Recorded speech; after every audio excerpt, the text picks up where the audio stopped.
করে দিন। যারা আমার মায়ের বুক খালি করবে তারা এদেশের শিক্ষাঙ্গনগুলোকে কসাইখানায় পরিণত করবে। আমার মায়ের সন্তানেরা পড়তে গিয়ে লাশ হয়ে মায়ের করে ফিরে আসবে, এমন ছাত্র রাজনীতি আমরা দেখতে চাই না। এই ছাত্রলীগ নিষিদ্ধ করে দিন। যারা আমার মায়ের বুক খালি করবে তারা এদেশের শিক্ষাঙ্গনগুলোকে কসাইখানায় পরিণত করবে। আমার মায়ের সন্তানেরা পড়তে গিয়ে লাশ হয়ে মায়ের করে ফিরে আসবে, এমন ছাত্র রাজনীতি আমরা দেখতে চাই না। এই ছাত্রলীগ নিষিদ্ধ করে দিন। যারা আমার মায়ের বুক খালি করবে তারা এদেশের শিক্ষাঙ্গনগুলোকে কসাইখানায় পরিণত করবে।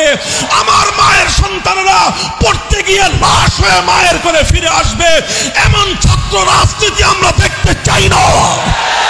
এই ছাত্রলীগ নিষিদ্ধ করে দিন। যারা আমার মায়ের বুক খালি করবে তারা এদেশের শিক্ষাঙ্গনগুলোকে কসাইখানায় পরিণত করবে। আমার মায়ের সন্তানেরা পড়তে গিয়ে লাশ হয়ে মায়ের করে ফিরে আসবে, এমন ছাত্র রাজনীতি আমরা দেখতে চাই না।